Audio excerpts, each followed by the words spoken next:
Welcome back as we're getting ready to roll off the infield and get underway.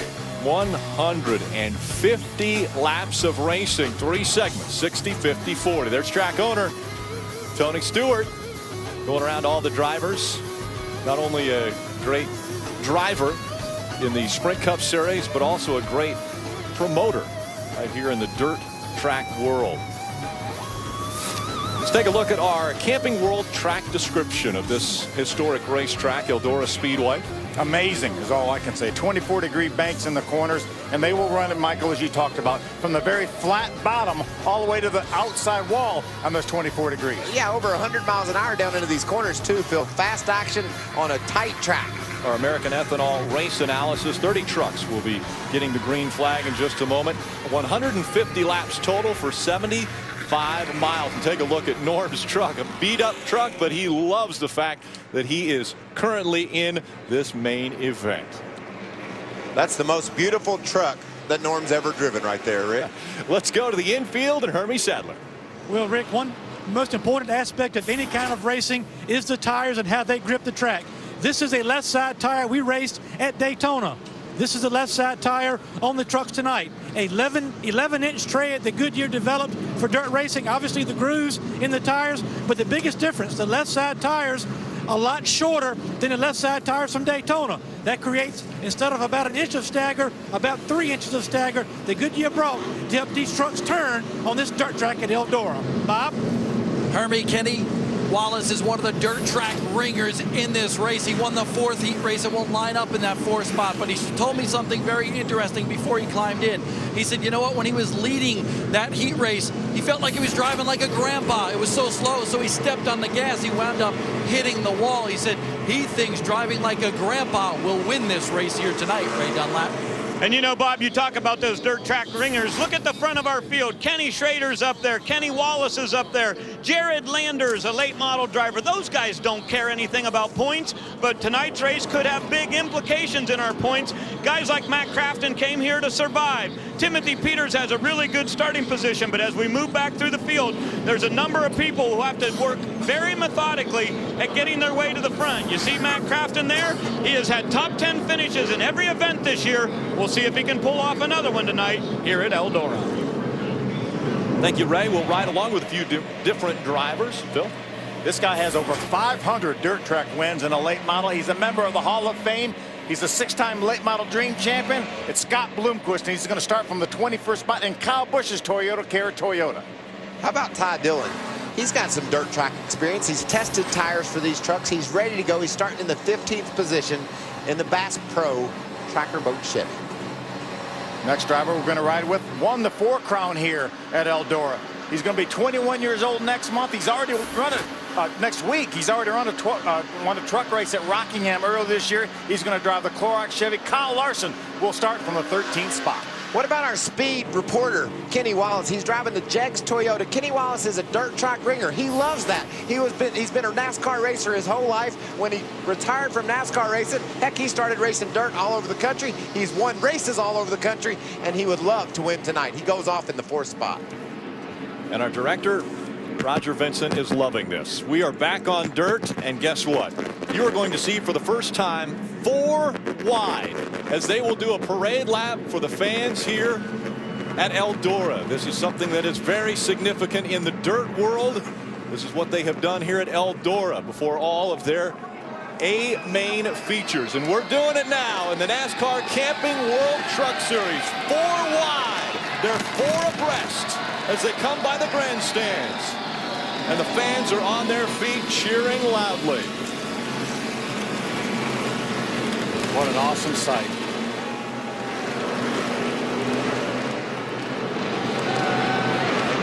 You know, we talk a lot about all these guys that heart are into winning this race. We saw Norm Benning battle to try to get in this race with all the passion he had. There's one gentleman that has to be smiling from ear to ear right now, and that's Tony Stewart. The fans have responded. They've come out to his track. He's nursed this surface for the last 2 days to get it exactly like he wants it. The fireworks, the 4 wide, the fans on their feet.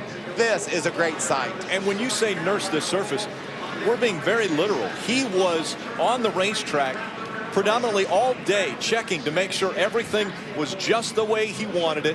This racing surface is perfect for the first ever NASCAR Camping World Truck Series race at Eldora. I called him the head greenskeeper the day. I told him he looked to me like a guy who was contour and tweaking the Augusta National Golf Club for the Masters, and he said that's exactly what I'm supposed to do. I've got to make this place perfect for my fans and for my racers so they can go out and battle their rear ends off. And he has. He's done it. I love it. 60 laps will be this first segment. They will have the opportunity to then, after the segment, come onto pit road, make adjustments, change tires. We'll go to a 50-lap segment, and then finally a last 40-lap segment to end this race. They might have to beat out some fenders, too, during those breaks. And I want to tell you, Rick, tick, tick, tick.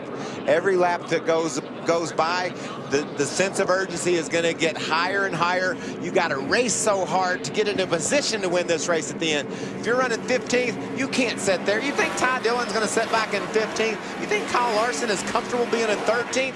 These guys know they got to go, and that's what's going to be so fun about this. Plus, throw in lap traffic. We've seen these guys just race with a clean track all afternoon. Now, action is fixing to pick up. The Mudsummer Classic about to get underway. 58-year-old Ken Schrader earlier today wins qualifying, goes out, wins the first qualifying heat race. He will start on the pole as the oldest pole winner in the history of NASCAR. And look at that bling. I love his chrome wheels, all shiny. Schrader is on the pole and he is ready to go. On the other side of the spectrum, a guy starting his very first truck race, Jared Landers, in the Mark Martin truck. He's ready to go. Coming out of turn number 4 to kick off the first dirt race in the trucks. Green flag in the air, we're underway.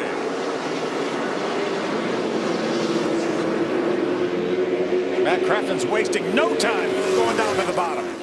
And he held his own over there too, Phil. Comes off the corner side by side with Jeff Burton. Look at Landers. He's still keeping the heat right on Schrader.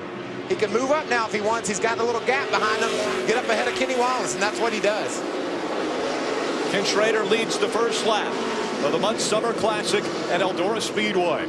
Jared Landers holding on to second. 3 wide. Back behind him for position.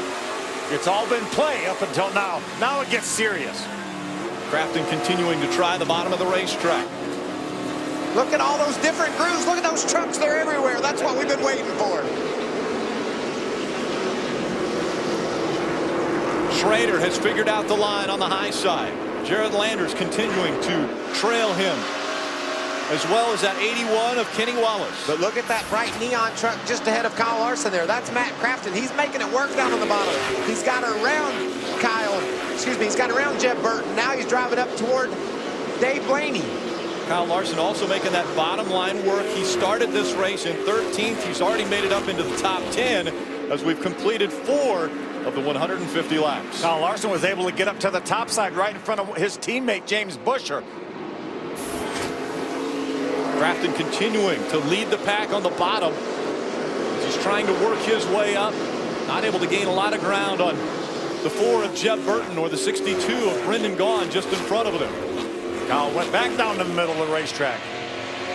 Right along with Bloomquist. How many times do you think he's seen traffic like this in his career, Phil? About every Saturday night, this is what he deals with. He knows there's a way through all those guys. He's just got to figure it out. But I'm not sure he's used to starting this far back, Michael, and to see this much traffic. 4 wide once again through turns 1 and 2. You sure it's only 4 wide? It looked like 5 wide for a moment. Look at Hornaday banging off the wall, putting some pressure on Tracy Hines. There's Austin Dillon down on the bottom. Johnny Sauter with the middle. The 98 of Johnny Sauter right on the back bumper of that 39 of Austin Dillon. Then it's Tracy Hines in the 13 working the bottom of the track. He's the truck you mentioned, and when we talked on camera about using the bottom of the racetrack, he was trying it in practice. Spread out around this track now, but the pack is not split up. Ken Schrader still holding on to that top spot. Jared Landers chasing him. Timothy Peters running well in 3rd. Dave Blaney has 4th locked up in the 19. And then Kenny Wallace has dropped back to 5th in the 81.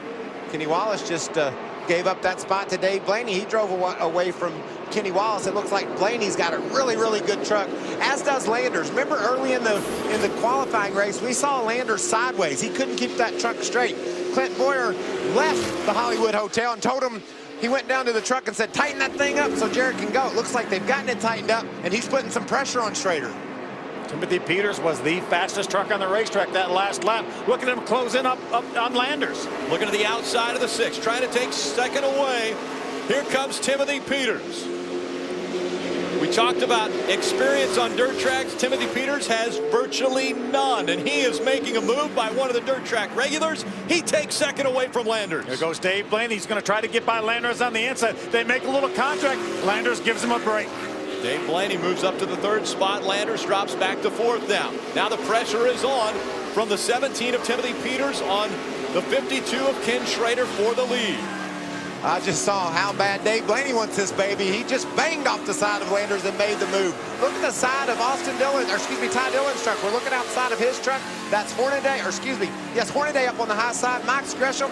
There's battles all over this racetrack.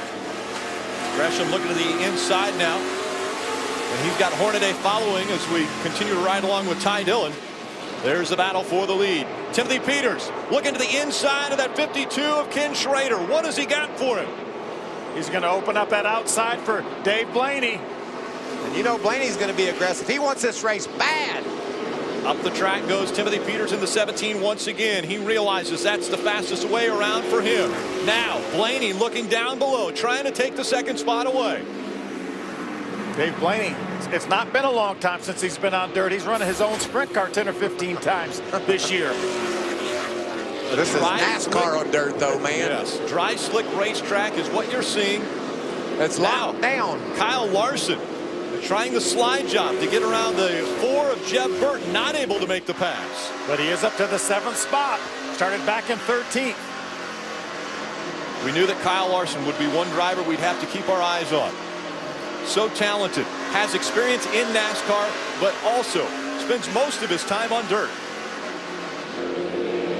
That's the same with our 5th place runner, Kenny Wallace. A lot of experience in NASCAR, but has turned all of his attention to dirt. And right now he's getting a big challenge from Jeb Burton. And there goes Peters to the bottom to make the move on Schrader. He's going to make it work. Wide job for the lead. Timothy Peters in front. The crowd on their feet as the pass was made, and then back came Schrader on the inside. Schrader actually led that lap. He didn't let Peters have it, but I think he's in trouble. Here comes Blaney on the outside, and Blaney is fast. How impressive is Timothy Peters? As you mentioned, Rick, little to no experience, and he's up here racing with some of the best dirt track drivers we've ever had.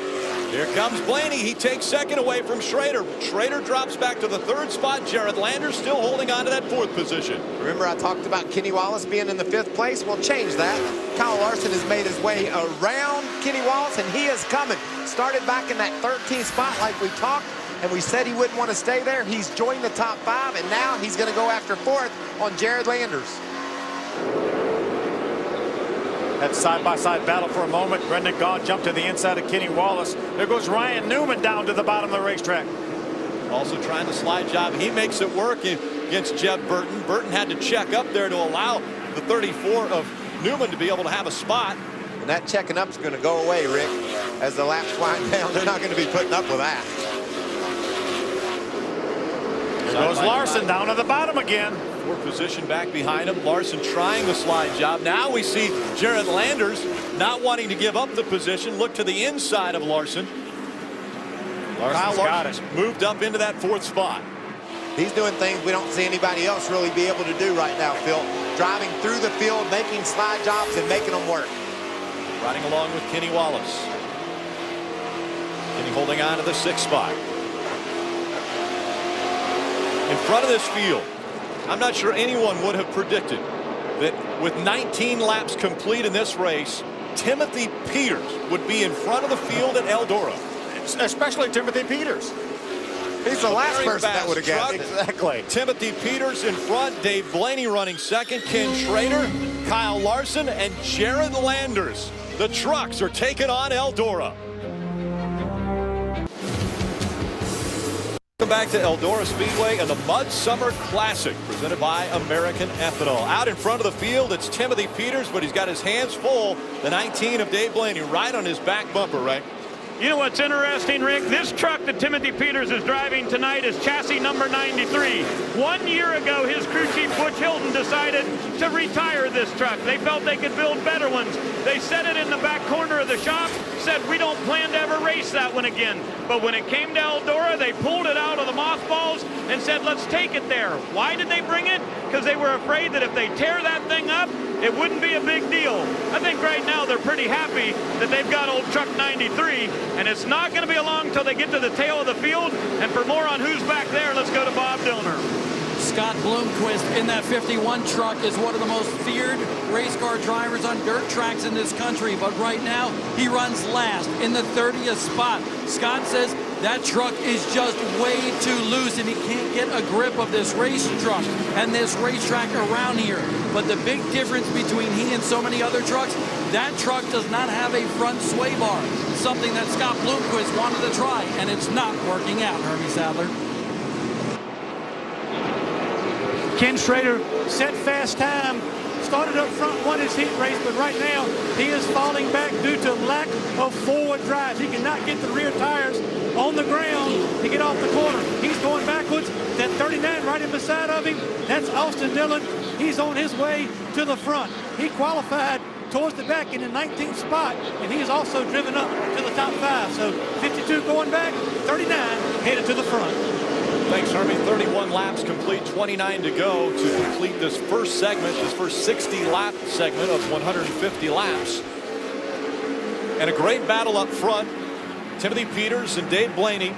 It's going to get even more interesting as they have caught up to the field. They will start to lap the lap traffic now. We talked about Peters' inexperience. He hasn't raced on dirt much. He doesn't know how to lap people. He's sitting here with the lead. He's going to lap Scott Bloomquist. We talked about Scott's truck not running well. I don't like that no front sway bar. His left front tire and body is way up in the air. It's obviously not working. They can't wait for the adjustments that they can make to that thing, but he's out in left field right now. The other thing, we've got Dave Blaney and Kyle Larson all over the back bumper now of that 17 of Timothy Peters. So you have two very experienced dirt track racers right behind an inexperienced dirt track racer and Timothy Peters. Now Peters is first to get to the slower lap traffic, but he's got some experience behind him that could be taking away that top spot. Larson around the outside of Blaney. He makes the move on Blaney in the traffic. Peters finally decides to try to go to the bottom. And it's going to cost him the lead, Michael. Here comes Kyle Larson trying to take the top spot away from Timothy Peters. Into one they go. Kyle Larson looks to the inside, can't make the pass. They're lapping Scott Bloomquist, one of the greatest dirt racers in America, going a lap down, 36 laps into this baby. That's how tough these guys are. Working their way through 3 and 4. Timothy was able to hold on to that lead. Scott went down to the bottom, gave him room. Kyle Larson was stuck down on the bottom. Now he's in behind Timothy, right along with him. Kyle Larson looking at the high side. Timothy Peters goes all the way down to the bottom of the racetrack through 3 and 4. Slides by some of the slower lap traffic. Now here comes Kyle Larson making the move on the inside. Peters still in front though. Timothy Peters making that outside line work right up against the wall. Little contact there between he and Kyle Larson. Timothy Peters coming up on Norm Benning now. He'll try to work his way around the 57. Kyle Larson looking for an opportunity to take away the #1 position. The lap trucks are not running that much slower. There he goes. Kyle Larson goes by on the outside. The lap trucks are not running that much slower than the leaders. Kyle Larson saw the opening on the outside of Timothy Peters. Peters was trying to get around the 57 of Norm Benning. That opened the door for the 30 of Larson. Kyle Larson is going to show Timothy Peters something about lapping vehicles on dirt, something Peters doesn't know about, something that Kyle Larson has done his whole life. Watch him work his way through this traffic. And now the young man becomes the instructor as he will work his way through the slower lap traffic, right?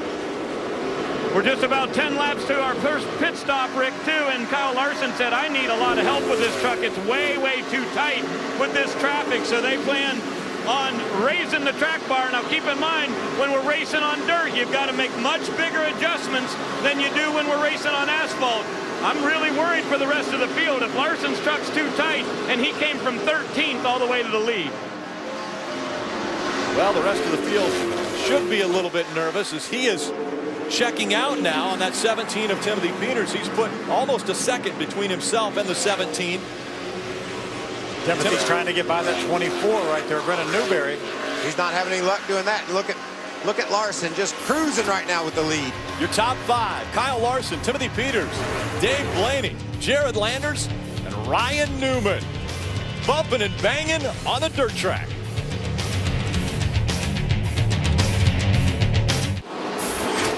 Kyle Larson continues to lead the Mudsummer Classic, presented by American Ethanol here on Speed. With Alan Phil Parsons, Michael Waltrip with you calling the action. This has been a caution-free first segment as we have just 10 laps to go until the end of this first segment, and it's been all Kyle Larson. He has been from the 13th spot all the way to the front, now trying to work past the slower lap traffic. And it's not going well, Rick. They were side by side in front of Kyle. He tried to make the move to the bottom, banged into the back of Brian Blaney. Can't make the move. He's stuck right now. Second place is Dave Blaney in the 19, so a pretty good gap. It's 3 seconds that separate the top 2. But again, that will all go away after this segment. They'll re-rack the field as far as putting them back 2 by 2 for the restart of the second segment. But we've got great battles going on all over. This is a battle for 4th right here. Austin Dillon, the 39, the 6 of Jared Landers. That's Ryan Newman up on the high side. Ryan on the high side. Looking out the back of the 51 of Bloomquist. That's Jared Landers just behind him. Look at how long they're sideways. Almost all the way through the turns. And Bloomquist is trying to make his way around Norm Benning and not having any luck. And that's our battle inside the top 5 that are hung up behind those guys. Guys, how many people you think would have predicted we'd run the first 52 laps caution-free? A lot of people predicted everyone in the field would spin out during practice. This is so different. But these are some of the best race car drivers in the world, and they can adapt. They can figure this out. Look at the move by Austin Dillon, and that 39 slides in front of the 6, got into the back of the 51. They're getting a little aggressive as this first segment winds down. And it just keep boiling up, Britt. And before the night's over, it's going to boil over. Kyle Larson has some impressive statistics in his resume. The big wins, the caution has now come out.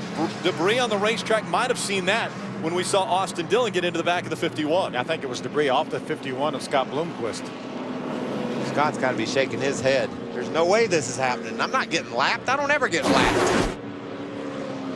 But watch right here. Boom, into the back of Bloomquist, and there went some of the underbody work in the back of that Toyota. And we're right along, looking out the back of the 51. There's the 39 making contact, and there goes the debris. He passed one and hit another one. That's a pretty good corner. So once again, we're racing to lap 60, the 60th lap of this segment. Then they will all be able to come onto pit road. They will come in groups of 15. They will be able to change tires, add fuel, work on these trucks. There will not be a race off of pit road. You'll be able to hold the position. When you come onto pit road, you will go off of pit road in that same spot. There's Max Gresham, the A truck. He will be our free pass. It's the highest placed non-lead lap truck. And there he goes. He is the 20th place truck. So 20 trucks on the lead lap of the 30 that have started. And all of that lead that Kyle Larson had built up just went out the window. Dave Blaney's going to pull down to his inside. And then in the second row, you're going to have Timothy Peters and Austin Dillon lined up. Landers and Newman behind them. Newman has made some nice moves, gotten up to the 6th spot. And he'll be on the outside, a huge advantage. Spotters will be telling these drivers what positions they're in. So once they get all lined up, we'll go 2 by 2 once again for the restart. You've already completed 56 laps, so we may run this caution out till we get to the lap 60 break. They're pulling the debris off of the racetrack in 3 and 4.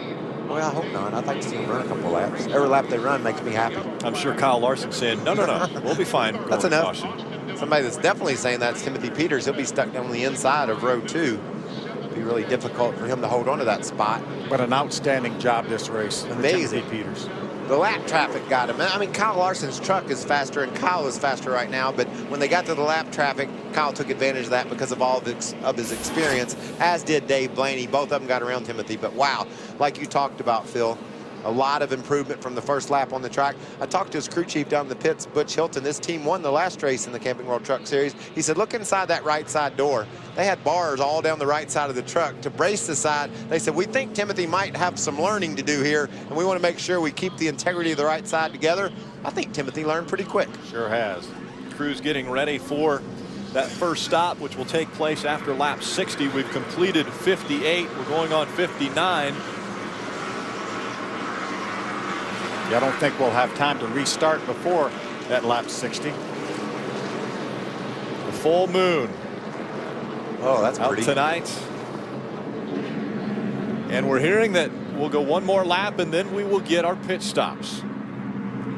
So the first 15 trucks will make their way onto pit road for this end of the first segment, which Kyle Larson has been able to move from the 13th starting spot all the way up to your lead. And this pit stop, you don't have to be in an ultimate rush. You can make your adjustments, you can change your tires, you can take your time because you've got about 2 minutes to get all this done. You do not lose your spot in the running order. They're going to come into pits 15 at a time, make their adjustments, make their changes, and go back on the track. So when we restart, we're going to restart just like we went to pit road. All 30 trucks still running on the racetrack. Not one truck out of this race.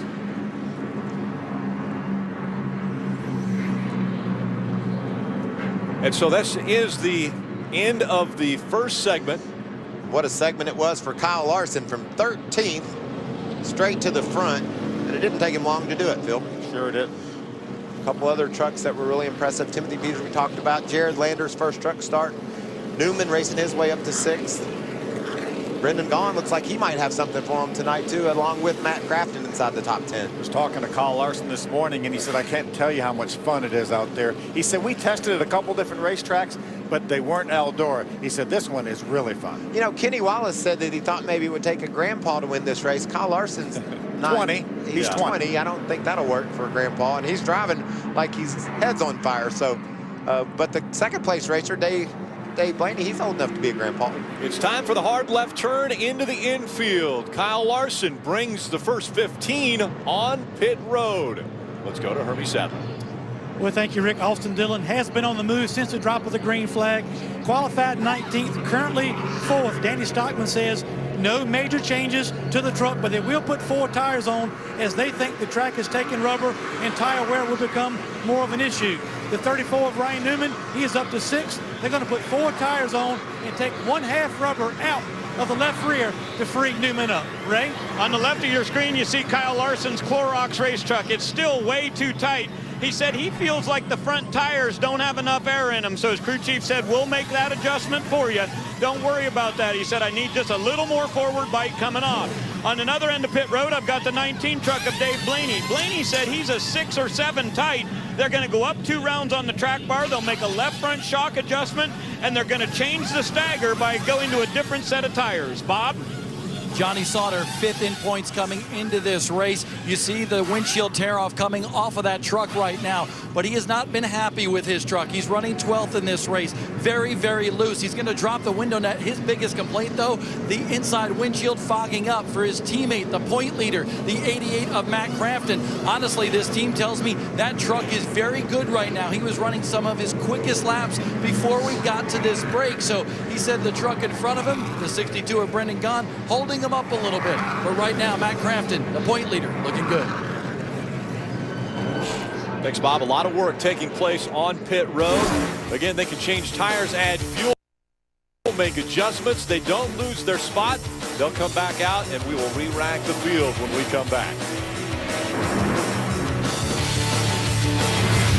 Segment 1 of the Mudsummer Classic, 1 of 3 complete. Kyle Larson leading. We've seen pit stops take place. The Mudsummer Classic made up of 3 segments, 60 laps, 50 laps, and 40 laps for 150 laps total as NASCAR makes its return to dirt. It is a historic night out on the track. You see where we are, the Hollywood Hotel, just inside turn 3 and 4. Chris Devoda alongside a very antsy Clint Boyer and Tony Stewart. They said they feel like caged animals right here because all the action outside behind us. Tony, thanks for coming in and joining us. I mean, everything we have seen has been a huge success on the track. You have just got to be thrilled with what's going on here at your facility. I'm ecstatic. It's, you know, thanks to Car Cash and, you know, CNBC's The Profit, this has been an awesome night, and everybody from NASCAR. Steve O'Donnell has been huge in getting this done, and Roger Slack from our track here, and Larry Bowes and Chad Schmidtmeyer, who prepped the track. Those guys just have done an awesome job. We have 7 full-time people here at Eldora, and the rest are high school kids and volunteers. So 7 just people really threw proud. a pretty big party. Yeah, they did. There were flame balls. Yeah. Big flame balls. A lot of pyro side going jobs, on. door to door, beating and banging on each other. This is awesome. Why do we even go? Do we have to go back? Yes, we do.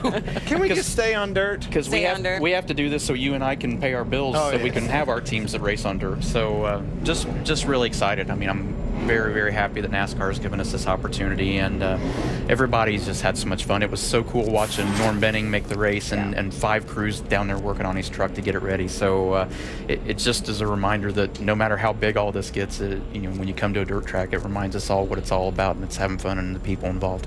Ever since Tony came in and sat down, the two of you have been over there, like, you know, chit-chatting. I want to know, what have you guys been talking about? What do you as a dirt fan want to know from Tony about getting this place ready, or what we're going to see here in the next 2 segments? You know, for me, I knew how big of an event this was for Tony. I knew, you know, he was nervous about this. I would have been nervous about it, but it can't be any better. I mean, the racing is unbelievable. We've been up here. We're like, come on, go! And you know, I'm trying to help Jared a little bit. I wish I had a radio here and watching some of the things they're doing. I mean, it's going to be exciting, and we're not done yet. That's what's... Yeah. It's going to get better. I know you're talking about Jared. Jared Landers is Clint's late model driver. Is used to dirt, but has never raced a truck before. So we've been watching this quite intently. No, absolutely. I mean, all the things that we take for granted, he don't know about. You know, pit road speed and what we're supposed to do there. And, you know, I was like, oh, I forgot to tell you about that. So I was running down there and telling him it's been a wild night. But so proud of you and happy for you.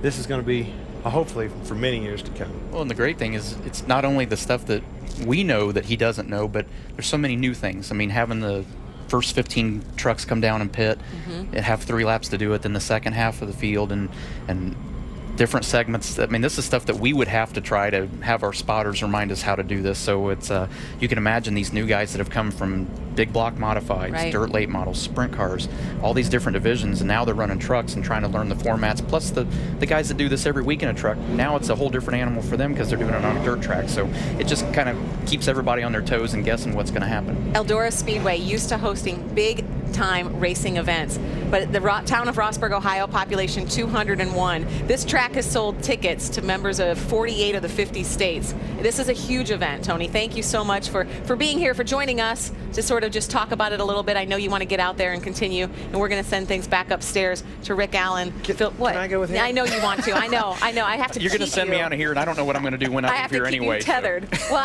I know. You want to be everywhere. We've seen you out on the quad. We've seen you on the grader. We've seen you. I mean, you've been everywhere getting this track ready. So I know Rick, Phil, Michael, all of us are excited to see what happens in segment number 2.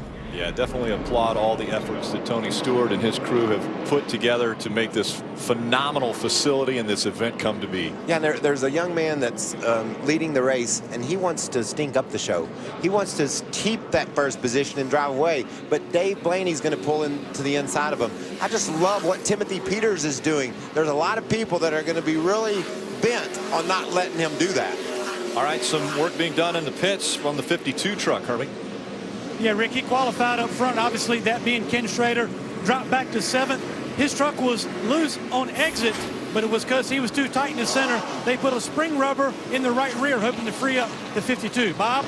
Kenny Wallace started 4th. He's back in 15th right now, but the big problem for him is he hit the wall on the right side. Exhaust came loose on that truck. They tried to make repairs to that during the pit stop, but they don't know if they got it fixed just yet.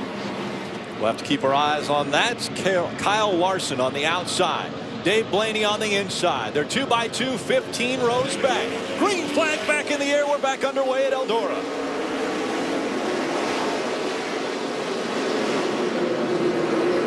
Dave Blaney does an awesome job getting up in front of Austin Dillon.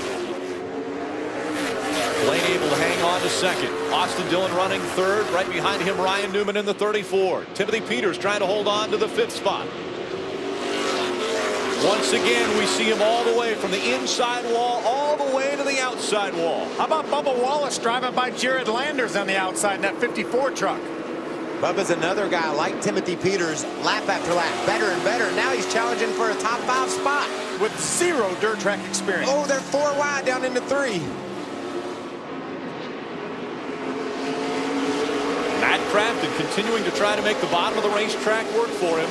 Kyle Larson now has his hands full as Dave Blaney looked to the inside for just a moment to see if he could take a glimpse of that lead spot. What about that kid, Kyle Larson? He said, I'm too tight, work on my truck. He was driving away from everybody. I'm not trying to listen to him. I know he's smart, but you work on your truck too much when it's that good, you might mess it up. 4 wide at the exit of turn 4. Ty Dillon, the 3 truck on the inside. And Ken Schrader, we've got a smoker, the 84, smoking as he was going into turn number 1. We'll see if that creates any more problems. Looks like an engine issue for him. Yeah, definitely off the pace. Dropping down to the inside of the track and probably will make the hard left turn. We'll see. Matt Crafton's trying to force his way to the outside line, and he's been able to do it in front of the 18 of Joey Coulter. Sliding up the racetrack on the right side of your screen, the battle for the 9th position. Battle for the lead on the left. Busher into the outside wall, trying to race with Kenny Schrader. Schrader down to the bottom of the track. He's lost a lot of ground since this restart. Can't get up to the high side. Kyle Larson continuing to run the high line. Dave Blaney continues to check just inside that left rear quarter panel. I don't think Blaney could have kept up with Larson in that first segment, but he's all over him right now. It'll be interesting to see how these trucks change as the laps wear on. The track, like Tony Stewart said, will continue to evolve. It'll continue to change. These teams have to stay on top of it. Kyle Larson running right up against the wall. Dave Blaney about a half a line below, and now Austin Dillon has closed the gap between he and second. Remember, Austin Dillon started all the way back in the 19th spot. Really doing a nice job. He has Ryan Newman now right behind him in the 34 truck. Nose to tail, your top 7. Kyle Larson continuing to run that high line. We'll see when the 19 will try the low line as he's got pressure behind him from Austin Dillon. Looks like the 19 is really loose, Phil. He's sideways more than Dillon or Larson, and that gives Dillon the chance to run down on the bottom. Dillon looks to the inside for second. Falls back in line behind Blaney. That's Dave Blaney, father to Ryan Blaney, also in the field. Remember, there's no guarantee that the changes these teams made is going to help, but they will be able to undo that at the next segment break if they need to. And the twist that's thrown into this thing, Phil, is the track changes. So you change your truck. If your truck goes bad, you don't know whether the change hurt it or the track conditions hurt it. And that became one of the strategies that these teams have got to figure out, the communication between driver and crew chief. Johnny Sauter, Ty Dillon battling for the 10th spot. Side by side. Dillon couldn't make any progress in the first 60 laps. Just settled in at 13th spot, but now he's racing for top 10 against Johnny Sauter. He's done it the hard way. He's been down on the bottom so much of this racetrack trying to make something happen. Oh, look at Sauter right into the side of the 98. Outside. That's Ty Dillon slamming into the 98. Remember that happened in our heat race. Clear quick. 88 right on you. No clear. These two got into it after the heat race.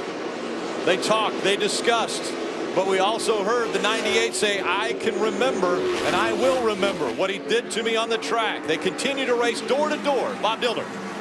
Ty Dillon up to 4th in points, riding a streak of 3 top 5s in the last 5 races.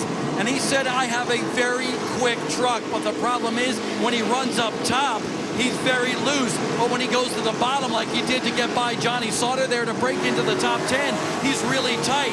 So Ty Dillon trying to climb his way to the front of this field. He loves dirt racing, would love to win here at Eldora, Hermie. Yeah, Bob, an impressive night so far for Bubba Wallace. We talked about no dirt experience prior to this weekend, but he's up to 7th on that pit stop. He's a little bit tight on entry. They put 4 tires and made a left rear shock adjustment. It looks like it's all working out. Very impressive so far for Bubba Wallace. Oh, Hermie, you're right. He started back in the 17th position, has a solid top 10 run now, running ahead of Jared Landers, an accomplished dirt track racer. We also heard Ty Dillon talk about how fast a truck he had. Man, he's driven away from Johnny Sauter in that crowd once he grabbed that spot. I agree with Ty Dillon. He made the pass down on the bottom, and he's driving toward the front.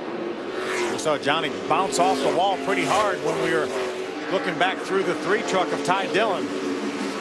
Austin Dillon in the 39 seems as though he was being held up by the 19 of Dave Blaney, was always on the back bumper and just hasn't been able to make the pass. Now we've got teammates running door to door. Yeah, you Crafton on the inside of Johnny Sauter. Talked about Sauter getting into that outside wall. Crafton's been down on the inside of his teammate, can't do anything with him. And look behind him, side by side, here comes Ron Hornaday trying to join that battle. Talked about a grandpa being able to run well here. Well, Ron Hornaday is a grandfather. Look at Schrader. He's going to try to get around Busher. Good run off the turn by Schrader. He had a bad restart, but now he's starting to rebound. Schrader all the way back into the 14th spot as he will try to take the 13th position away from Hornaday. See right behind them, that blue truck, that's Ryan Blaney. He is 1 lap down. He is in position right now for the free pass. He wants to stay there. He's trying to move forward. We need a friendly caution for Ryan Blaney if he wants to join the battle for this win like his father's doing right now. And man, if this glob racing for the 12th spot don't give us a caution, I don't know if we'll ever get one. Kyle Larson out in front to start the 2nd segment of the Mudsummer Classic, and he has led every lap. Larson still in front as he has caught up to the slower lap traffic, so he has a lot of traffic in front of him he's going to have to work by.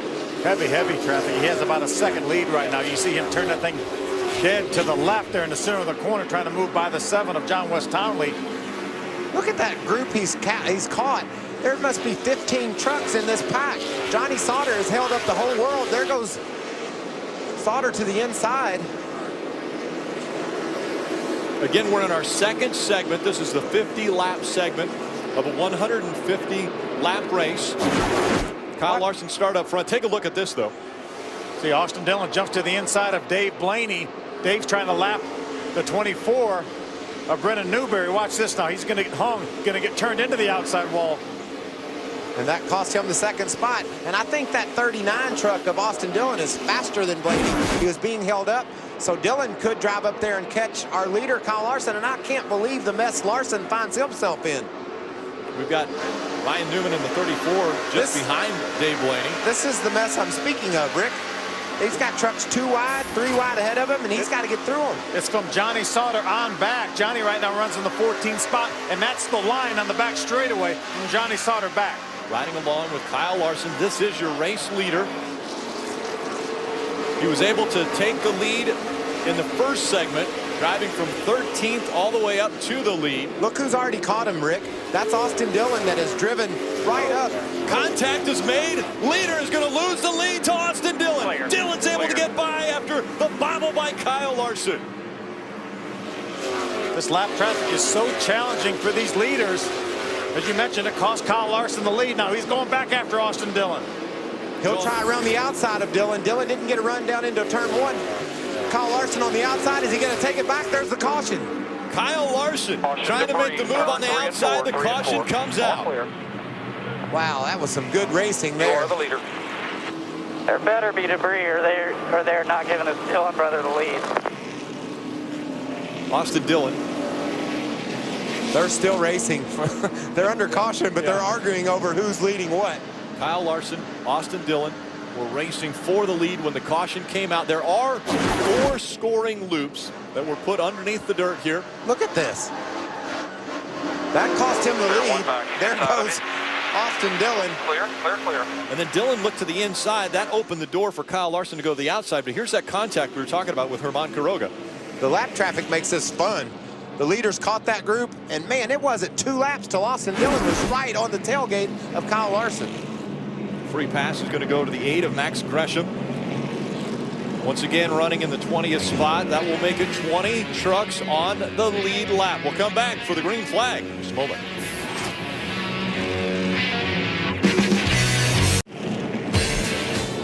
Gorgeous evening outside of Rossburg, Ohio at the Eldora Speedway for the Car Cash Mudsummer Classic, presented on speed by American Ethanol. We have 17 laps to go in this, the second segment, and already we've seen Kyle Larson, our race leader, catch up to the slower lap traffic, but he seems to have a little bit of issues when he's trying to get by them. We'll bring in Clint Boyer from our Hollywood Hotel. Clint, you talked about the different lines that these drivers have available to them. We haven't seen Kyle take advantage of that yet.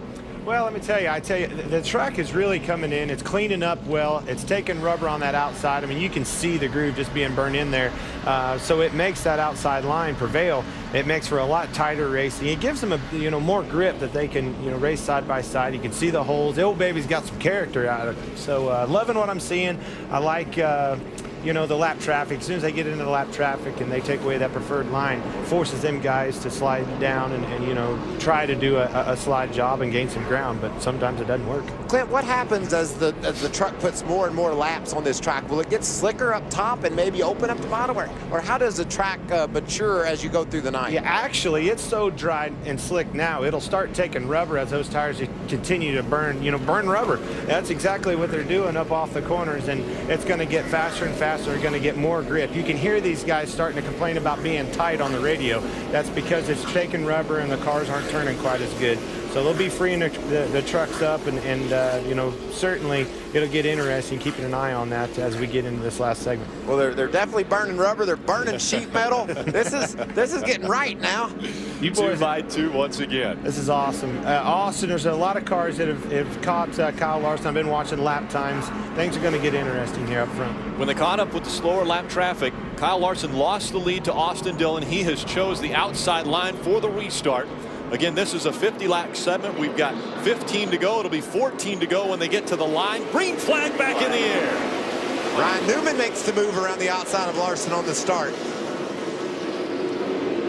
Kyle's going to fall in the third spot here. He's pretty fortunate to get in third. See Dave Blaney racing with Brendan Gaughan for the fourth spot.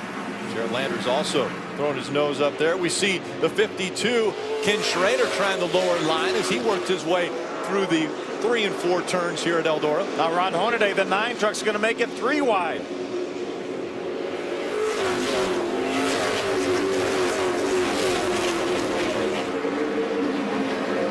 Two and 3 wide, working their way around the half mile. Eldora Speedway. Got a battle for second. Larson up beside Newman. He can't quite make it work, but man, he's trying hard to get on the inside of Newman. Remember, both of these drivers teammates at Turner Scott Motorsports for this event. Somebody needs to remind them. I don't think they know that. They're not racing for points. They're racing for the win. Ryan Newman, Kyle Larson had to race their way in through the qualifying heats to get into the A main. And now Larson again looking to the inside of Ryan Newman. It's still Austin Dillon out in front. And actually on the restart, Austin Dillon got into the wall. Watch the sparks fly. He hits her pretty good, Phil. Boom, in the outside, sparks fly. Those guys running second and third had their tongues hanging out thinking they had him on the ropes. Ty did the same thing right in front of Matt Crafton. If one brother can do it, the other one can as well. Larson's to the inside of Newman again. Battle for second on the left side of your screen. Austin Dillon in front, Ryan Newman holding on to second. There's some more contact. We saw the 3 of Ty Dillon getting into the wall. Now it's side by side for second. Here comes the 30 of Larson. He's going to make the pass on the inside. He goes in front of Newman. That was impressive. Wasn't a slide job. That was just a side-by-side battle, and Kyle Larson came out on top. And Kyle gave Ryan Newman room up on the top of the racetrack. He just passed him clean. Now we'll see if Kyle Larson can reel in the 39 of Austin Dillon, who's trying to put a little gap in between first and second. I think he can. We overheard on the radio that Kyle Larson was not real happy giving up that lead right before the caution flag came out. To that Dillon boy, he said. I don't know if he didn't know which one it was or if he was just saying, and I'm going to get me some of that too. One of the others. This was the pass for second. We're riding along with Kyle Larson as he moves to the inside of Ryan Newman. Ryan really had it crossed up at the exit of 4, and that slowed his momentum enough to allow Kyle to get underneath him. Now the gap is closed. Austin Dillon in front of Kyle Larson. Just 6 laps remain in this segment. It did not take Kyle Larson long to catch Austin Dillon once he got by Ryan Newman. He's got that baby hung out too, doesn't he, Phil? Look, sideways on entry. We talked to the guys down in the garage area. They said you can't enter the turn sideways and make any ground. They forgot to tell Kyle Larson that.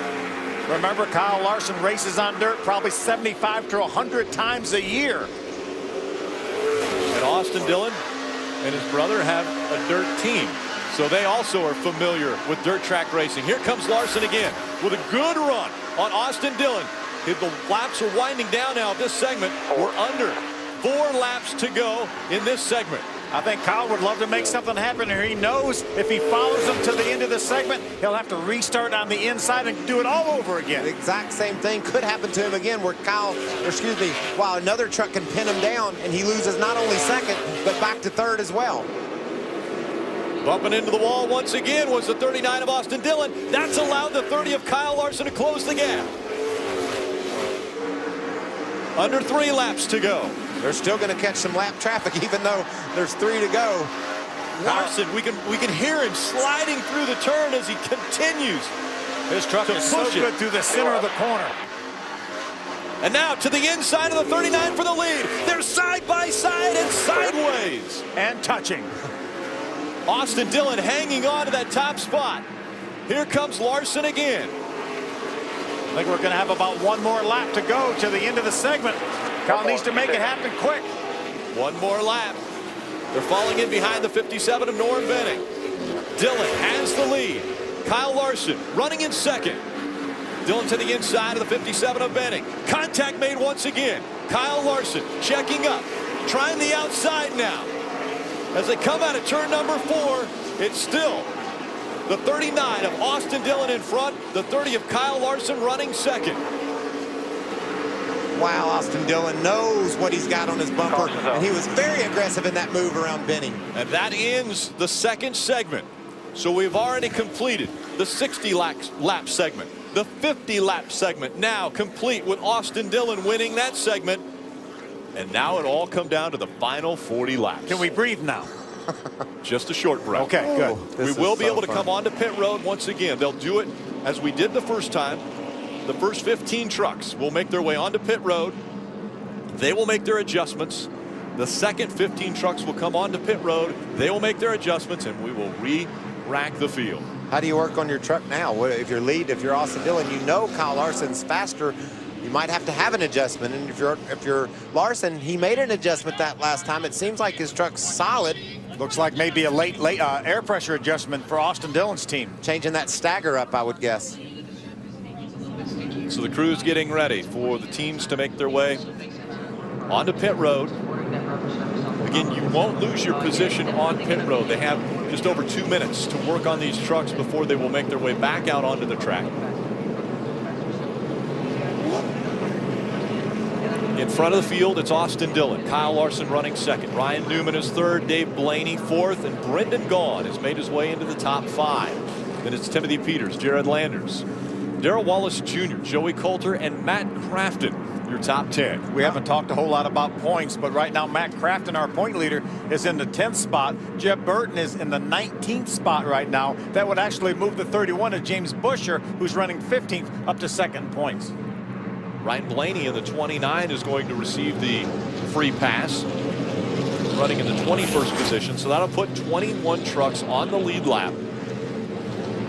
Talked about our point leader, Matt Crafton, holding down that 10th spot. And I'm very impressed with our Truck Series regulars, how impressive they are doing on dirt. I love it, Rick. You talked about Brendan Gaughan. He's no stranger to the dirt. He races some off-road stuff. He understands how to bounce around and slide, but he's been very impressive. And especially, you know, Austin Dillon doesn't race this series all the time. He doesn't race dirt all the time. He's been impressive. But the couple of guys, Timothy Peters and Darrell Wallace Jr., that's been the story. From the time they first rolled onto this track yesterday to be running up in the top 10, challenging for a top 5 spot, I love what I'm seeing. Darrell Wallace Jr. spun out twice yesterday. He told me his bucket was empty. If you wanted to see his bucket of dirt experience, it was empty. There was nothing in it. But you wouldn't know it by the way this young man has performed tonight. And we have seen him impress us on 1.5 mile racetracks. We've seen him impress us running against probably one of the best in the Truck Series. His Truck Series owner, Kyle Busch, he's raced him extremely well. And now we come to a completely different discipline. We come onto dirt, something that he's not familiar with at all, and he is really impressing everyone. And right behind Wallace Jr. is Joey Coulter. He raced the late model race here, wanted to gain some experience. He's running inside the top 10, along with Matt Crafton and then Ty Dillon. So Johnny Sauter's trucks tore all to pieces, but he's in 12th. He's hanging right in there. He's got it's beat all to heck on the right side, but he's got a 12th place spot ahead of Kenny Schrader. We will have a 40-lap segment to end this race. The 2 cautions that have come out have been for debris. We haven't had the spins that everyone was predicting coming on to a dry slick racetrack. We talked about it being locked up now and actually starting to gain rubber on this track. See, he's dragging stuff. It's barely hanging together, and he's in 12th. And now on to pit road they come. We go to Hermie Sadler. Well, thank you, Rick. Austin Dillon comes to pit road as the race leader. Austin was relatively quiet on the radio even after the caution came out. They're going to make adjustments based on where they think the racetrack is going more so than the truck. They made an air pressure adjustment, air out of both lefts, air into both rights a little bit, and they're going to take a little bit of wedge out. Now, Ryan Newman in the 34 truck, he is running P3. It'll be 4 tires. Also going to free him up a little bit of wedge out of the left rear for Newman. Ray. Dave Blaney, who came in running 4th, he said you need to free this thing up as much as possible. He said, I really need a lot of help. They'll go up another couple rounds on track bar and change air pressure. I'm in the number 30's pits down here taking a look at what they're doing. And so far, Kyle Larson has said, I really don't need to make many changes here, guys. I just got to get a better entry and we'll be okay. Bob? Ty Dillon came in 4th in points. He's a dirt tracker. Thought he'd make up some ground on the point leaders here. But we saw just moments ago, he got up into the fence, and that really played with the right front. Knocked the toe in, and also they have some right front damage on that car. So they are tending to that machine right now, looking up underneath the right front of that car to make sure there's no other damage, hoping to get that truck repaired because Ty thought he had a very good race truck. Johnny Sauter running 12th right now, came in 5th in points. He has been all over the place. Right now they're going to make a wedge adjustment on that truck, cleaning the inside of that windshield once again because it keeps on fogging up on Johnny Sauter. They're going to make that wedge adjustment because Johnny Sauter way too loose. He clobbered the right side of that truck just before we went under caution, guys. Even though we're on dirt, remember, it's a short track. And they beat and they bang, and we've got it in Expo. Look at these two. That's for the lead, sideways.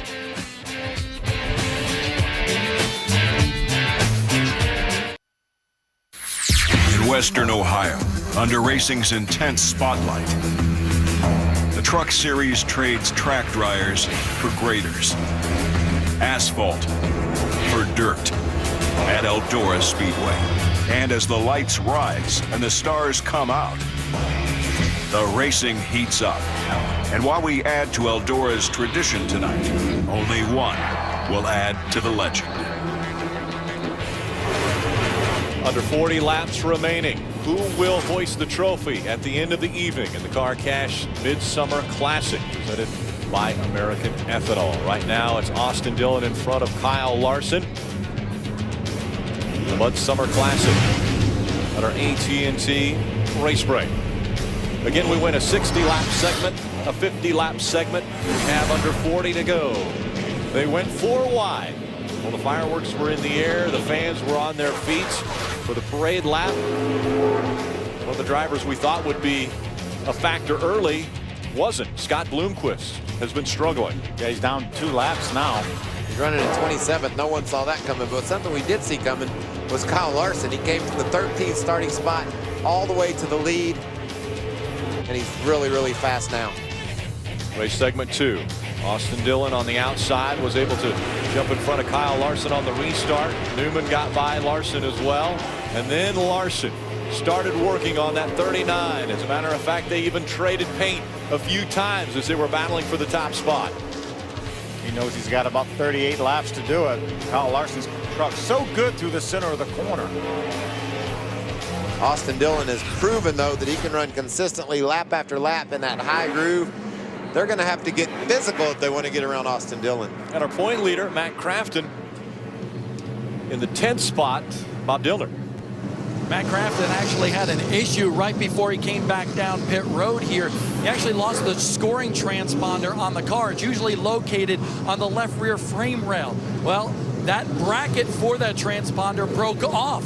Luckily, it was wire tied on there and it was stuck up underneath the door, so NASCAR brought him back down pit road and they made them put it on the backup bracket that's located on the left rear frame rail. So good to go right now for Matt Crafton, but they did have a scare.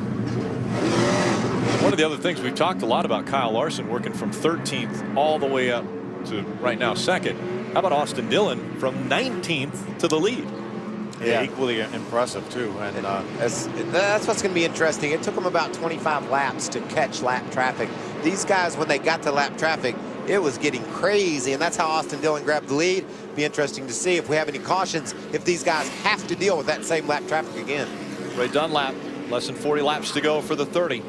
Yeah, I just talked to Trent Owens, his crew chief, and he said he believes they're one of the 3 best trucks out there right now, so they're pretty confident.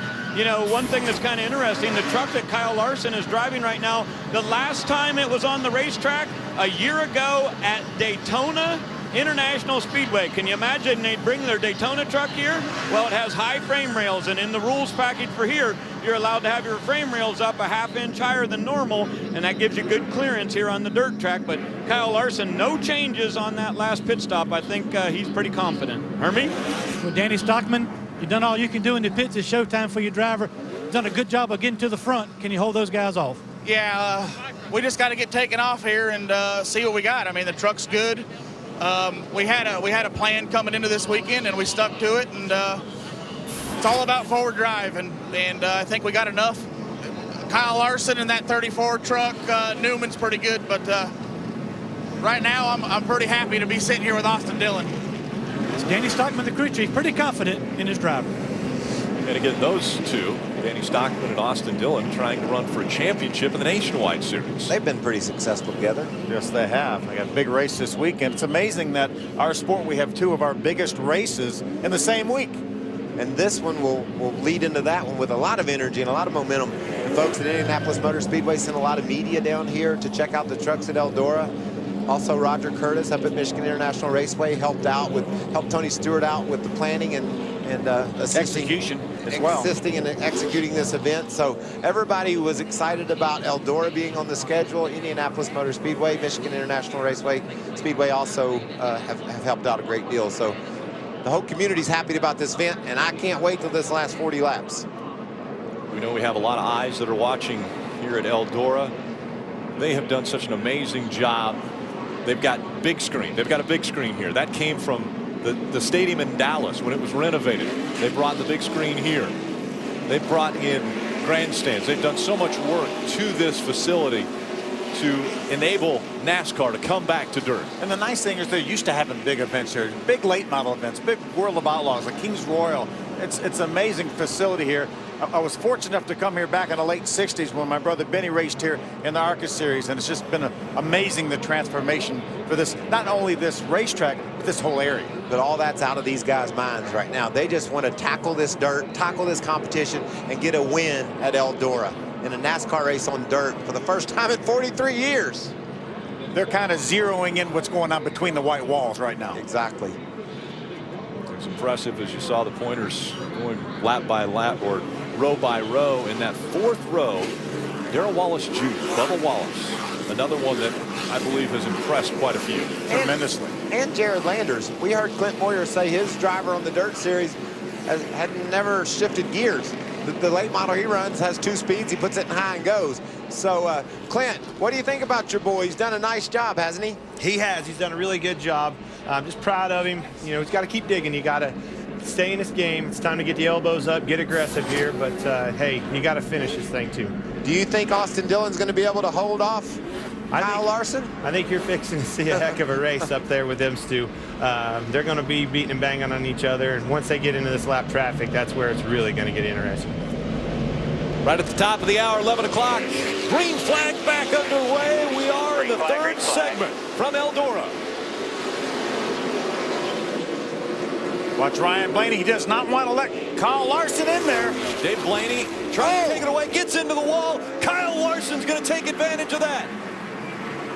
And once again, Dave Blaney sideways in the 19 as he continues to work through 3 and 4. Kyle Larson has that second spot. Blaney hit hard, but he's able to hang right in there.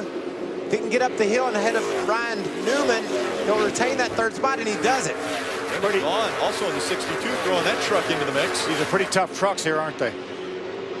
Yeah, they're bouncing off the wall every turn. And going faster.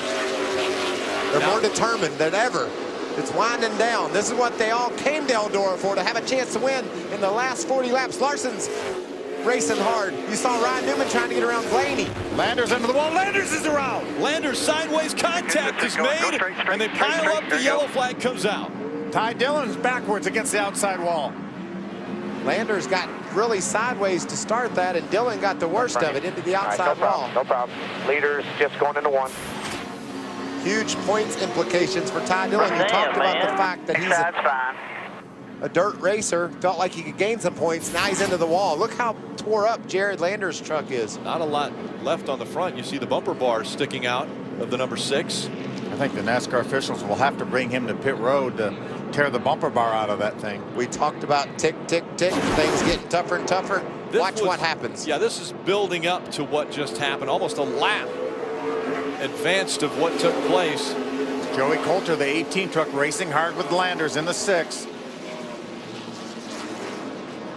Landers right up against the wall, got loose, and then the 3 gets caught up as well as the 98.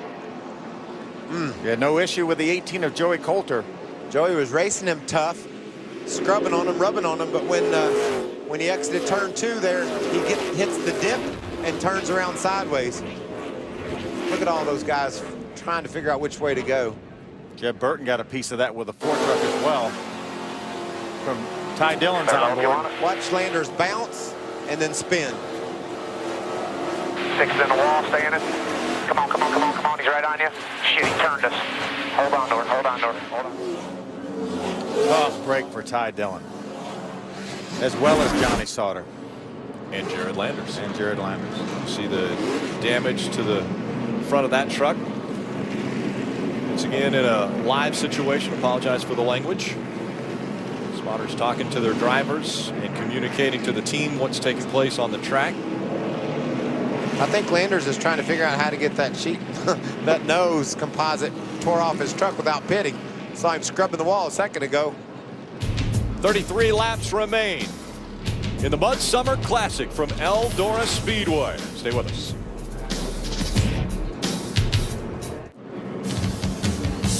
Welcome back under the lights at Eldora Speedway for the Mudsummer Classic. There's 31 laps remaining.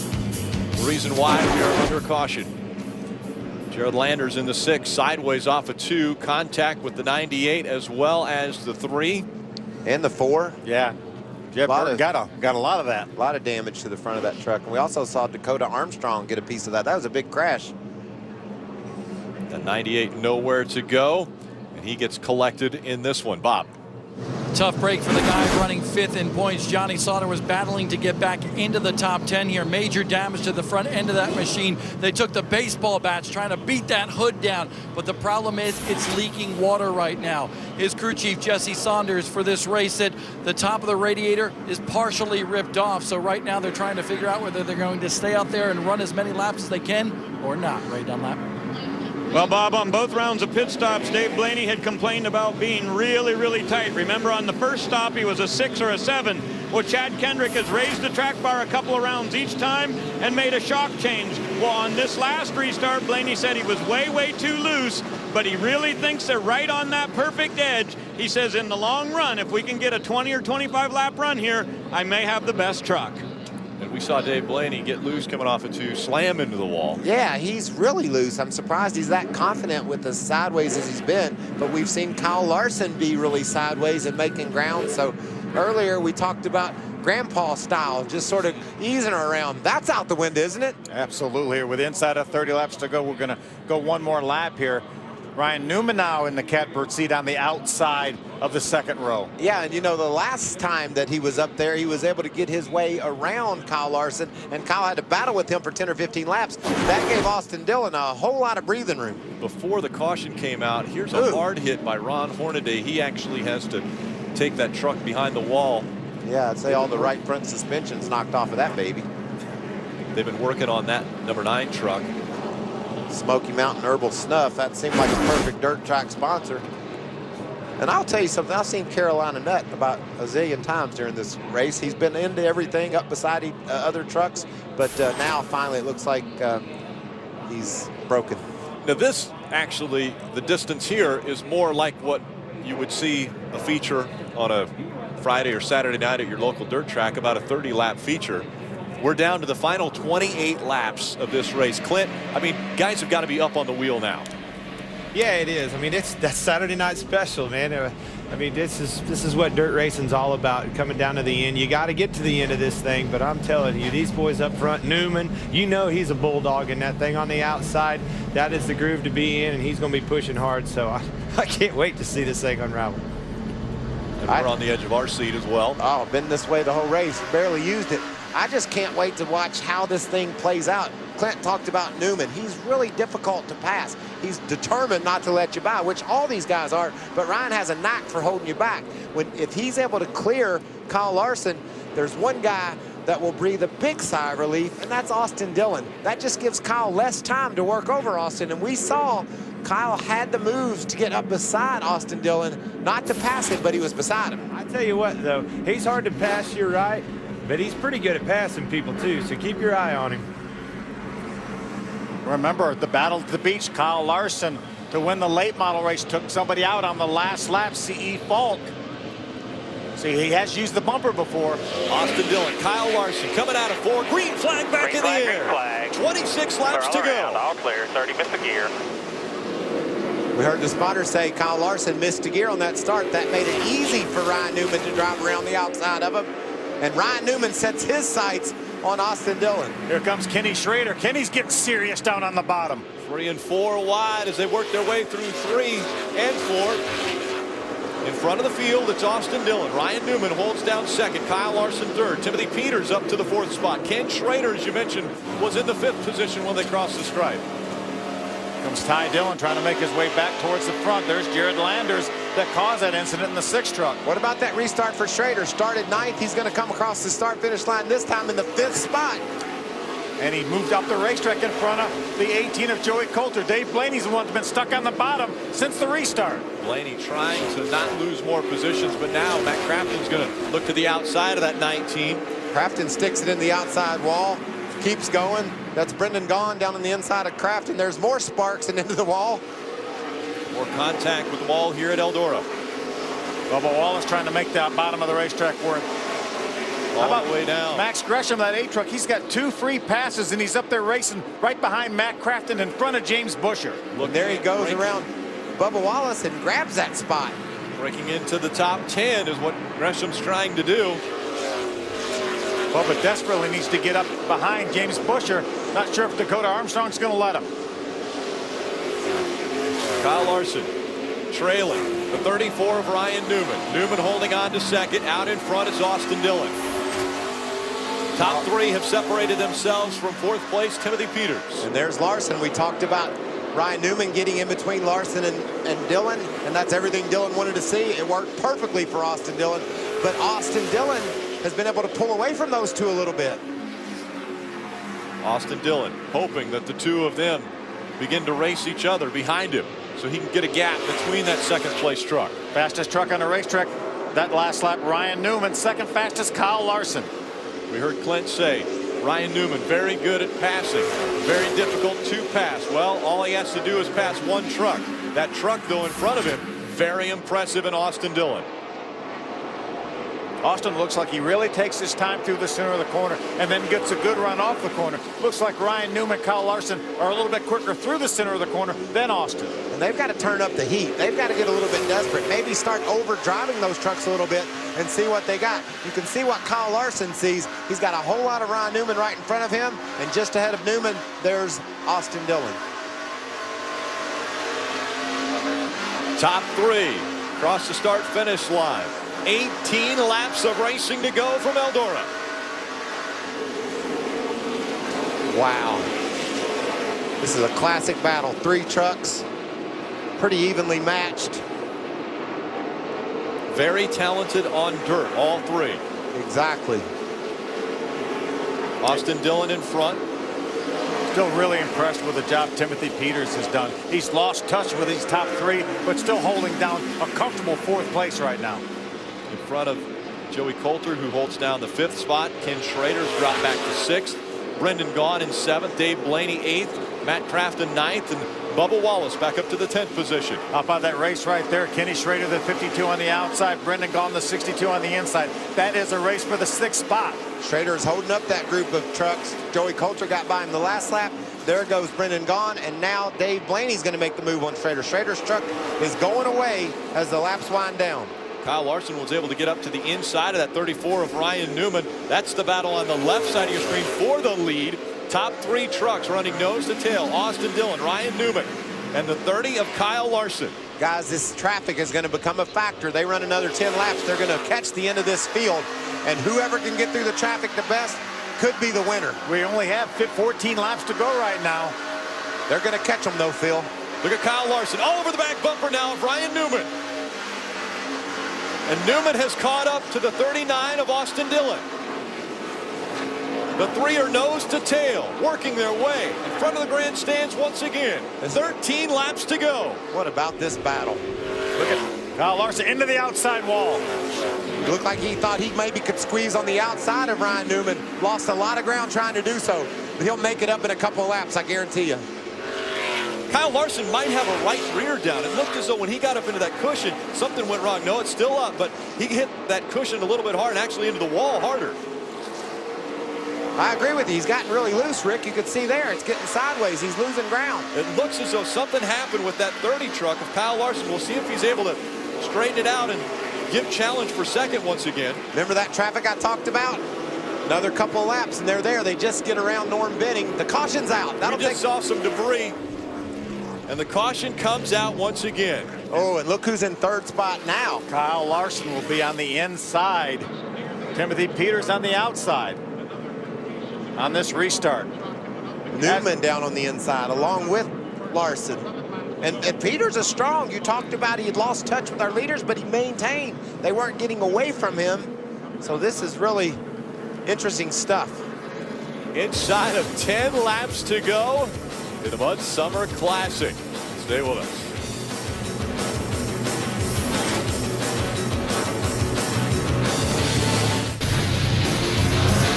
What a show we have seen at Eldora tonight. We are getting ready for the final laps of the Mudsummer Classic. Chris Devoda alongside Clint Boyer. And it all comes down to this. The familiar names we've seen up top, Kyle Larson, Austin Dillon, Ryan Newman, they're about to go into a shootout. Clint, what do you expect we're going to see? Well, you got your best trucks up front. I mean, they've been the class of the field since we've been here, all through practice sessions and everything. You know that Bulldog is going to try to slide him on this start. And Kyle Larson being on the outside, that's an advantage. These 3 are fixing to put on a show for us. So we've got Dillon leading. I assume Newman being the Bulldog. Newman he's definitely the Bulldog. And Kyle Larson, who led our first segment, has really been fast all week, in 3rd. You also have some of our regulars, Timothy Peters, Joey Coulter, Brendan Gaughan. They're trying to get up there and say, hey, I don't care if you're a dirt ringer. I can win this thing. Absolutely. Let me tell you, Timothy Peters has done a great job all weekend long. He's very impressive. I don't think he's got a dirt background for being right in there in the top 5 all weekend long, speed-wise and everything else. What a great job. And check your pulse, because if it's not raised right now, it's about to be, Rick. The final 5 laps about to get underway in the Car Cash Mudsummer Classic. Is that a leave 2 pills thing good for anxiety? Because I'm all tensed up over here. This is going to be amazing. Larson is in a bind. He knows he's got to make something happen right now. And Peters, he's in a catbird seat. He can drive around Ryan Newman and race for the win. A guy without a lot of dirt experience, like we talked about. 5 laps to decide it all. Who will win at Eldora? The first trip back for NASCAR on dirt. Green flag back in the air.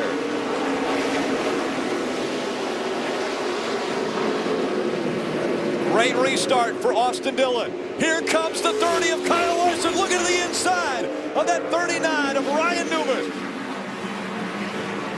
They slide all the way up to the wall. Sparks flies. They're battling for second, coming out of turn 4. Holy cow, what driving that is. Kyle Larson has taken the spot away from Ryan Newman. Joey Coulter looks to the inside of Newman now, battling for the 3rd spot. It's Austin Dillon out in front, though. Is Kyle Larson going to have enough time to catch him with 3.5 laps to go? Kyle Larson giving everything he's got, trying to reel in the 39. Austin Dillon's been strong all race long. He looks as though he can hold on for 3 laps, but Kyle Larson is giving him chase. I don't want it ever to end. This is so impressive. The job that Kyle Larson and Ryan Newman did racing for that 2nd spot. We got a caution. It's not going to end. Comes out, and there's debris on the front stretch. I see it. It's right there. Right when they come out of turn number 4, it was right in the groove. You know that bulldog that Clint Boyer spoke of? He's going to be right behind our leader. He's in the 4th spot. Ryan Newman will start just behind Austin Dillon, and we can do it all over again. Why wouldn't you have a green-white checkered in your first dirt race? I think you should. I think you should. I don't want it to end, Rick. This is amazing. The crowd is on their feet. This is the first attempt. With any luck at all, we can have 3 of them. I think Danny want it to end. Danny Stockman would just as soon to go ahead and end, I think. I'm not so sure Danny Stockman knew what was going on because he had a smile on his face. Every person standing here. Every person standing. Capacity crowd on their feet. Over 20,000 in attendance here at Eldora. The debris has been picked up. They'll tell them to go 2 by 2 once again.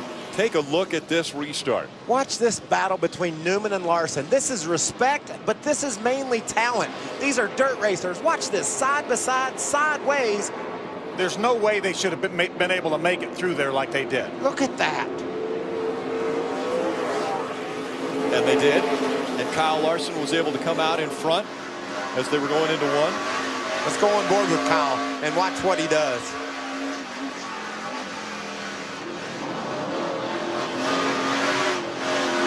Saw the sparks from Newman's truck against the outside wall. Listen to him work that throttle. It doesn't sound like he's excited at all. He's just kind of working that baby, making that rear tire, making those rear tires hook up and driving around Newman. Now, is this an advantage for Kyle Larson? We saw him work on the 34 of Newman from the inside. No, it's not an advantage. He's trapped on the bottom. Newman's on the outside. I think Austin Dillon nails this restart, and Ryan Newman goes with him. Right. Well, Trent Owens, this is the moment we've all been waiting for. What do you think he's got? I don't know. The key here is just get a good restart and hope we can put a slide job on him. We're not racing for points, so excitement could happen. All right, they weren't happy about starting 3rd. We'll see if it's better from 2nd. I guarantee you they reminded Kyle Larson he wasn't racing for points. And Kyle knows that. Which, you know what that means, Austin Rick? Dillon isn't racing for points either. Well, not racing for points means hit him. That's what that means. I'm not sure right now anybody's racing for points. First attempt at a green-white checker.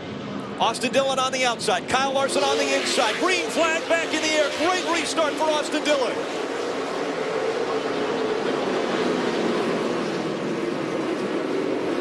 Dillon shooting out down the backstretch. Here comes Kyle Larson once again, fighting for the 2nd spot. Dillon is checked out to 2 truck length lead over 2nd place. Coming out of turn number 4. White flag in the air. One more time around Eldora. It was like a replay. Kyle Larson making that pass on Newman. Now Newman's to the bottom. Newman trying the slide job. Can't make the move on the 30 of Kyle Larson.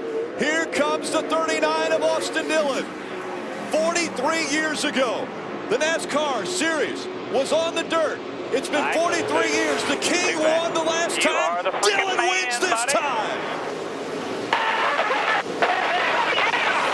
Baby! Woo! Hell yeah!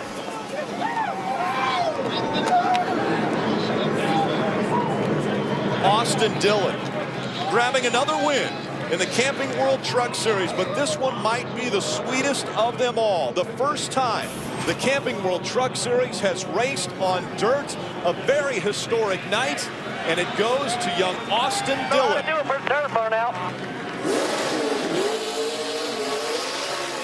He doesn't know how to do a dirt burnout.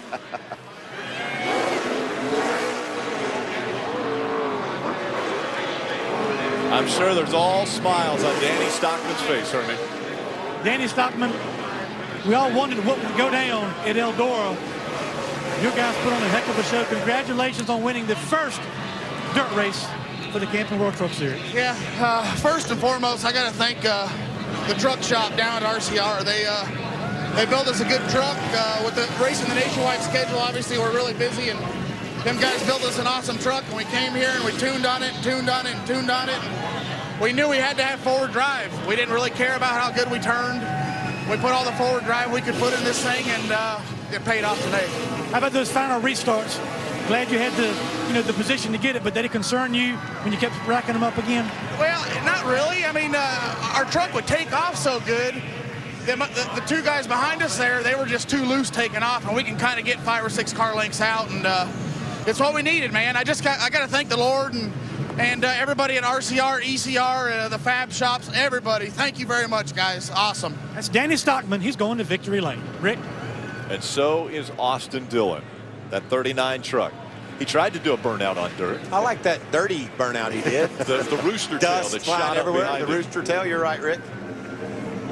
And now he's made it into victory lane at Eldora Speedway. We've talked about how historic this racetrack is and the prestige that comes from winning at a place like Eldora. You put it in the same category as the Daytonas, the Indianapolises, and now on dirt, Austin Dillon can claim a win at Eldora Speedway. And like Clint Boyer said, the trophy's got dirt in it.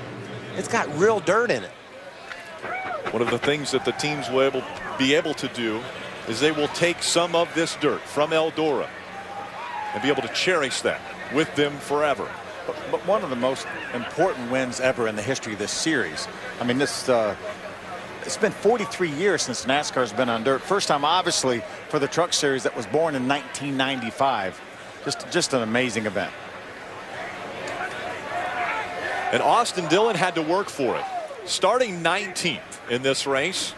He charged. Battled his way up front. We talked about Kyle Larson. He got there in a hurry, but here came Austin Dillon right behind him. And here comes Austin Dillon. Herbie?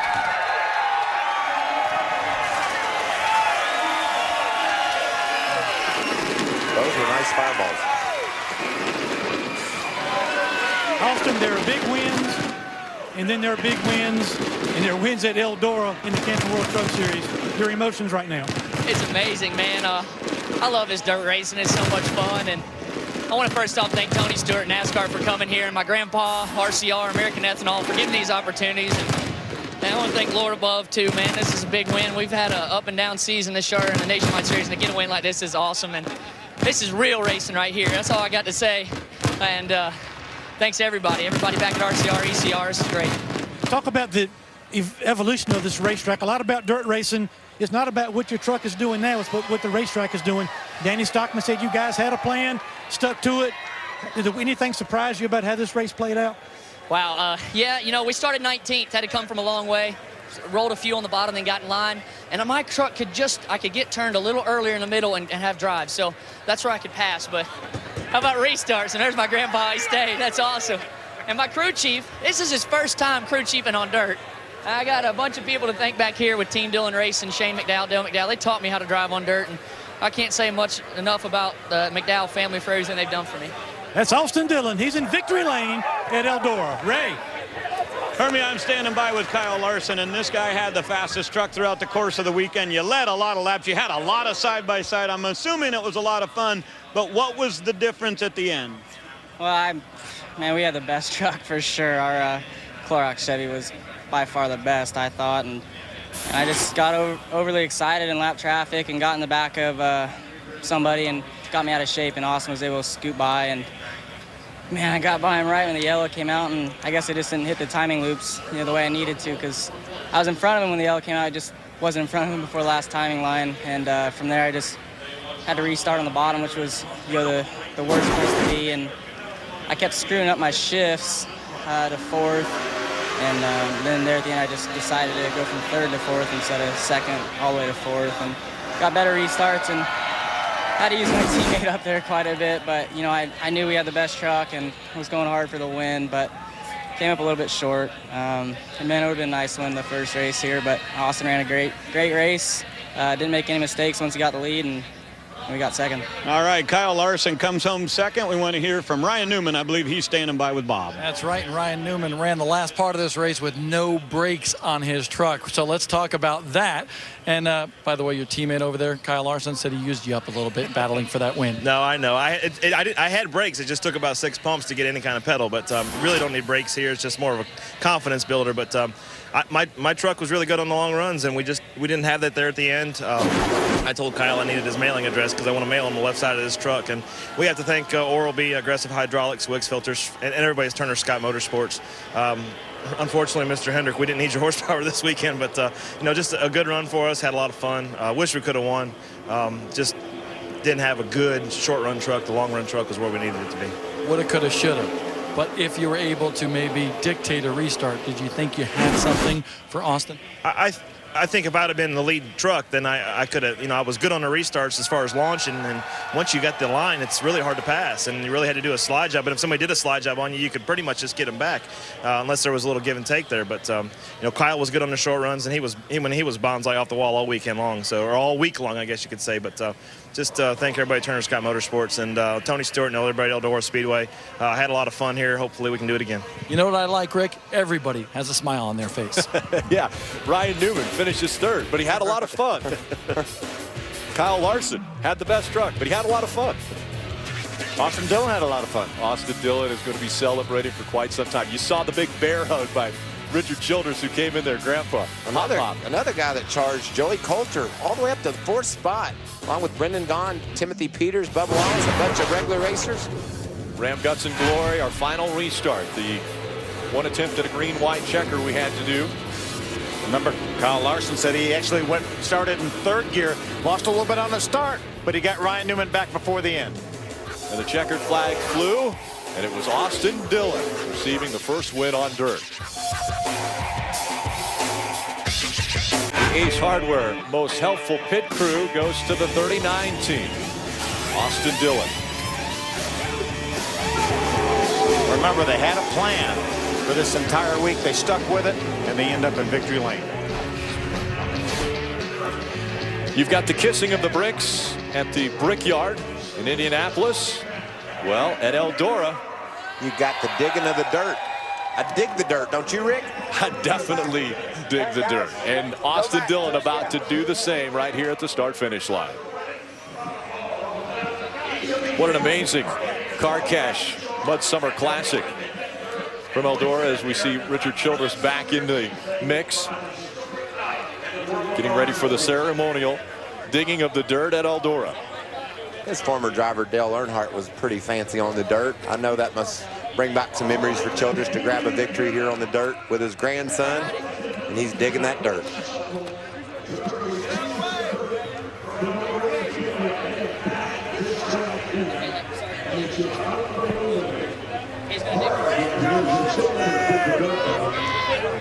This is a great time for a team just to reflect on what they did and enjoy and celebrate. What a great night. I can't put into words how much fun this was. Oh, man, it's hard. It is hard packed, but Austin Dillon gladly gets some dirt from the start-finish line at Eldora.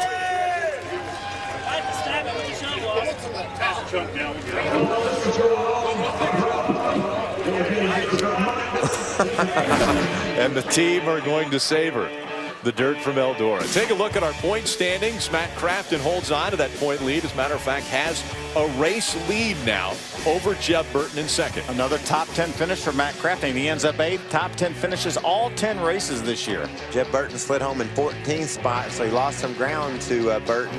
Busher as well. Ty Dillon in that crash on the back straightaway, that hurt his chances. Timothy Peters, a very impressive run tonight on dirt. Moved up 2 spots in the point standings to 6. Let's go to Bob Dillner. Joey Coulter, he has an impressive run as well. He finishes 4th, and we were just joking around. you may not have made a few friends out there tonight. That's first race probably of many. There was a lot of bumping and rubbing, but that's what we had to do. That's what was getting done to me early on, so I just waited a little bit later to start dishing it back out. But man, hats off to Tony Stewart and this whole Eldora team, man, and NASCAR for getting us here. This was the most fun I've ever had in a stock car. But thanks to Kyle Busch Motorsports, Toyota, Darrell Gwynn Foundation. Good points night for us, and had a lot of fun. Joey Coulter moves up from 13th to 12th in the points rank. Hey, Bob, Austin Dillon's won a ton of late model races. We talked about Kyle Larson's resume, and when I look at Brendan Gaughan's dirt resume, it says no experience. How did you get a good finish tonight? We got a lot of dirt experience. It just might have been in a little different type of vehicle, but our Southwest Chevy was fast all night. It was a great night. Chad Haney helped us. Shane Wilson did a great job. Stevie Reeves spotting for me. This is a great team effort by RCR. We grabbed guys from the shop and moved them around and said, come help, that had dirt experience, and it was fun. I don't know if, as long as the crowd thought it was as good inside the seat as it did outside, because that was so much fun, but don't go to the well. Tony Stewart has a great track. Eldora, what a fantastic show. Thank you, Brendan. He finishes 5th. Great run tonight for the South Point Chevy. Expectations, guys? Beyond anything you could have imagined? Matt, it exceeded my expectations, Rick, when we drove up yesterday and saw all the campers, the crowd that was gathering, and the whole event. It was an event. This was a spectacle, and I can't be happier that I was here. I don't think any one of the 20-some thousand people that came here will go away disappointed. And the millions that watched on TV as well. It was a great event here, Krista. Well, Rick, this was so much bigger than a race. It was actually a slice of inspiration, I think, for young dirt racers out there across the country who are just trying to get up to the NASCAR ranks to see what happened here at Tony Stewart's track tonight. Yeah, I mean, it's hard to put into words what this is going to do for the short tracks across the country, but so proud of NASCAR for taking a chance, coming and putting these trucks on dirt. I mean, they don't call them tough trucks for nothing. They were beating, banging on each other. It was so much fun to listen to the guys calling the race. I'm glad to be a part of it, but let me tell you something. I got to have me a truck next year. I was going to say, are you kicking yourself for not being out there racing tonight? I am now. That looked like way too much fun. I'm going to have to find me something for next year. Well, thank you, Clint, for coming in and joining us. I know it was tough for you. You were bouncing off the walls trying to get out there and talk to your guys. It was a lot of fun. There were question marks coming in. I think one thing we can say without any question is this explanation marks leaving, because it was just that big of a night. It was the race everyone in the NASCAR world had been waiting for, and it most certainly did not disappoint. It was a big night for dirt fans as they see their style of racing shine under the spotlight. It was a historic night for NASCAR as the sport takes a page from its past to possibly write a new chapter for its future. The Mudsummer race, more than classic, it was epic. Austin Dillon, the winner on dirt in Eldora.